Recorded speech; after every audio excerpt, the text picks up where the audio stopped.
అందరికీ నమస్కారం అండి. ఈరోజు చెప్పే కథ పేరు డబ్బు చెట్టు. ఈ కథను రచించిన వారు లావణ్య గారు. ఇంకా కథలోకి వెళితే, చాలామంది సులభంగా డబ్బు చేతికొస్తే ఎంత బాగుంటుందని, అలాగే డబ్బు కాసే చెట్టుంటే ఇంకెంత బాగుంటుందోనని అనుకుంటుంటారు. నిజానికి అలాంటి డబ్బిచ్చే చెట్టు విత్తనాలు దొరికితే వీళ్ళ ఆనందానికి హద్దులుండవేమో. ఇలాంటి సోమరులే రమేషు, శ్రీను ఇంకా వాళ్ళ గుంపు. వీరందరూ పనిపాట చేయకుండా బేవర్స్గా తిరిగొచ్చే బ్యాచ్. వీరందరూ బీరపాలెంలో ఉండే లోఫర్ బ్యాచ్. చిన్నప్పుడు చదువుకోమని బడికి పంపితే పోతున్నట్టు ఇంట్లో చెప్పి ఊరి బయటి తోపుల్లో ఆడుకుని వచ్చి దొంగకోళ్ళు పట్టే బ్యాచ్. కొన్ని రోజులకు ఎలాగో తల్లిదండ్రులకు అసలు విషయం తెలిసి, మీకు బడొద్దు ఏమొద్దు, మాతో పాటు పాఠం పనికి రమ్మనగానే పొలం పని కంటే బడే మేలని, మేము ఇంకెప్పుడు ఇలా చెయ్యము, బడికే పోతామని ఏదో చదువు వెలగబెట్టారు. ఎలాగో ఏదో డిగ్రీ నామమాత్రానికి పూర్తయిందనిపించారు. వారికి వచ్చిన మార్కులకు ఎవడు పనియ్యరు, అది వాళ్ళకు కూడా తెలుసు. కానీ వాళ్ళ తల్లిదండ్రులు పొలం పనినైనా నేర్చుకోమంటే మేము జాబుల కొరకు ఆ ఇంటర్వ్యూలకు ఈ ఇంటర్వ్యూలకు వెళ్తున్నామని, ఇప్పుడో అప్పుడో జాబు వస్తుందని, అంతగా చదువుకుంది మీలాగా పొలం పనులు చేయడానికి కాదని తల్లిదండ్రులను మభ్యపెట్టేవారు. పొద్దున్నే లేచి సద్దన్నం తిని టిప్ టాప్గా రెడీ అయ్యి కాలేజీ బస్సులు నిలబడే చోట నిలబడి వచ్చేపోయే అమ్మాయిలకు లైన్ కొట్టడం, ఏడిపించడమే వారి దినచర్య. బస్సులన్నీ వెళ్ళిపోయాక అందరూ పొలోమంటూ ఊరి బయటున్న పాడుబడిన వినాయకుడి గుడిలోని ఖాళీ స్థలంలో కూర్చుని పేకాటాడడం, సొల్లు కబుర్లు చెప్పుకోవడం, తరువాత మధ్యాహ్నం ఇంటికి చేరి తిని పడుకోవడం, లేచాక సాయంకాలం మళ్ళీ బలాదూరు తిరగడమే వీరి పని. ఎంతమందో ఏదో ఒక పని చేసుకుని కష్టపడి అంతా సంపాదించండాలా అంటే కష్టపడడం మా జాతకంలో లేదు, చూస్తుండండి మంచి ఉద్యోగంలో చేరి దర్జాగా బ్రతుకుతామని డాబులు పోయేవాళ్ళు. ఈ మధ్య పొరుగురి మనిషికుడు అప్పుడప్పుడు వీళ్ళ మధ్యాహ్నం గుడి నుండి బయటికి వచ్చేటప్పుడు గుడి లోపలికి వెళ్తూ కనిపించేవాడు. ఎవరు తను? ఈ సమయంలో లోపలికి వెళ్ళి ఏం చేస్తాడు, ఎలాగైనా తెలుసుకోవాలని వీళ్లకు ఒకటే ఆసక్తిగా ఉండేది. ఒకరోజు అందరూ అనుకుని అతను లోపలికి వెళ్ళగానే అతడికి తెలియకుండా అతన్ని అనుసరించారు. అతను పాడుబడిన గర్భగుడిలోకి వెళ్ళాడు. వీళ్ళు అక్కడికి చేరేసరికి లోపల నుండి ఏవో మాటలు వినిపించసాగాయి. అందరూ అక్కడే ఆగి ఆ మాటలు వినసాగారు. లోపలికి వెళ్ళిన మనిషి దేవుడితో, స్వామి, మీరు నాకు కలలో చెప్పినట్టుగానే నేను చేశాను. ఇప్పుడు 3 ఏళ్ల క్రితం మీరు నా చేత నటించిన విత్తనంతో వచ్చిన చెట్టు నుండి నేను తుంచుకున్న ప్రతి కాయలోనూ డబ్బు దొరుకుతుంది. ఇప్పుడన్నా నా కష్టాలు తీరుపోయాయి. ఒకప్పటి నుండి నేను కష్టపడకుండానే మా ఇంటిని కావలసినంత డబ్బు నా చెట్టు నాకు ఇస్తుంది. మీకు చాలా చాలా కృతజ్ఞతలు స్వామి. అలాగే మీరు చెప్పినట్టుగానే ఆ చెట్టుకు కాసిన 10 విత్తనాలు, వాటిని ఎలా నాటాలో, ఏ విధంగా వాటిని సంరక్షించాలో తెలిపే పత్రాలను కూడా ఈ కుండలో ఉంచి ఇక్కడే భూమిలో పాతి పెడుతున్నానని చెప్పి వెళ్ళిపోయాడు. అతను గుడి నుండి అలా వెళ్ళగానే ఇలా ఆ లోఫర్ బ్యాచ్ అంతా అక్కడికి వెళ్ళి భూమిని తవ్వి కుండ తెరిచి చూశారు. నిజంగానే అక్కడ 10 విత్తనాలు, కొన్ని పత్రాలు కనబడ్డాయి. ఆ పత్రాల్లో ఇవి డబ్బు చెట్టు విత్తనాలు. ఇవి దొరికిన వారు అదృష్టవంతులు. వీటిని కింద చెప్పిన విధంగా నాటి సంరక్షిస్తే మీకు 3 ఏళ్ల తరువాత నుండి డబ్బుండే కాయలు కాయడం మొదలవుతుంది వ్రాసి ఉంటుంది.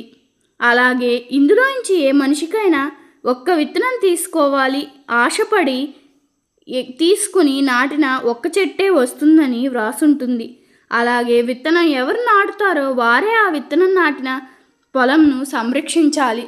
అలా 3 ఏళ్ళు చెట్టును పొలాన్ని సంరక్షించాక 3 ఏళ్ల తరువాత వారు ఆ చెట్టు నుండి కోసిన ప్రతి కాయలోనూ డబ్బు లభిస్తుందని ఉంటుంది. అలాగే మీరు ఆ డబ్బు కాయలను తీసుకునే ముందు ఆ చెట్టుకు కాసిన మొదటి కాపులోని ఒక నుంచి కాయ నుండి విత్తనం తీసి దాన్ని తీసుకుని వచ్చి నేను పెట్టినట్లే ఈ కుండలో ఆ విత్తనాన్ని మీరు చదువుతున్న పత్రాలను పెట్టి వెళ్ళండి. నేను వ్రాసిన దాంట్లో ఏ క్రమం తప్పినా మీకు డబ్బు కాయలు కాయవు అని వ్రాసి ఉంది. అది అందరూ శ్రద్ధగా చదివాక కొంచెం ఆశ్చర్యపోతారు, కొంచెం సంశయిస్తారు. అయినా అలా అబద్ధం రాయడం వల్ల తనకు వచ్చే లాభం ఏముంటుంది? ఆ విత్తనం నాటడం వల్ల మనకు జరిగే నష్టం ఏముంటుంది అని దానిలో చెప్పిన విధంగానే అందరూ ఆ విత్తనం నాటి అది నాటిన పొలాన్ని సాగు చేసి చూసుకోవాలని నిర్ణయించుకుని తలా ఒక విత్తనం తీసుకుంటారు. అందులో వర్షాకాలం మొదలయ్యే ముందర పొలమంతా బాగా దుక్కి ఉంచాలి.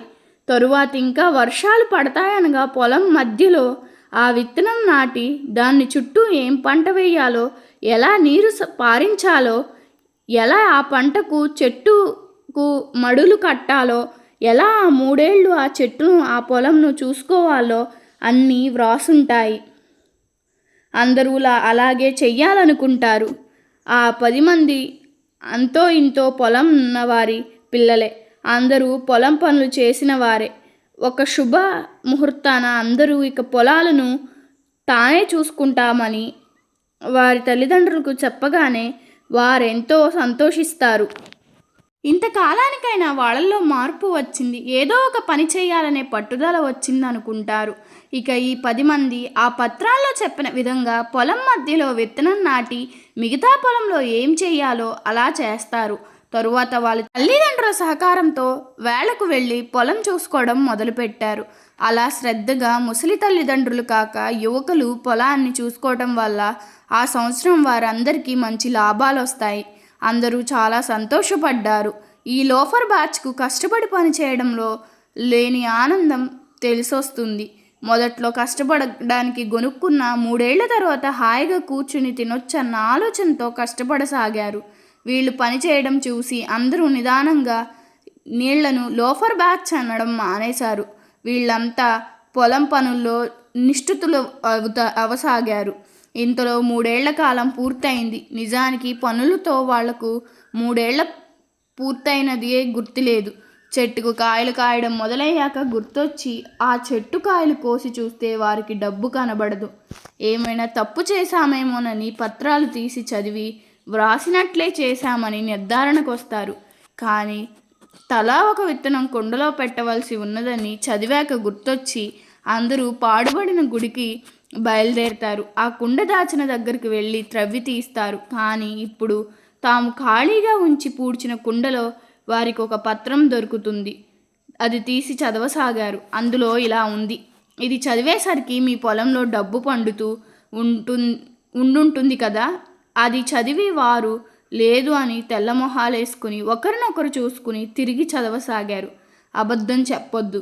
చెట్టుకు డబ్బు కాయక పోయినా మీరు పండించిన పంట వల్ల మీకు మంచి డబ్బు సమకూరింది కదా, అంటే డబ్బు పండినట్లే కదా. అది చదివి అర్థమయ్యి కాక అందరూ మొహమొహాలు చూసుకున్నారు. పిల్లలు, నన్ను క్షమించండి. డబ్బు చెట్టుకు కాస్తుందని కావాలనే అబద్ధం రాశాను. మీతో కష్టపడి పని చేయించటానికే అలా వ్రాశాను.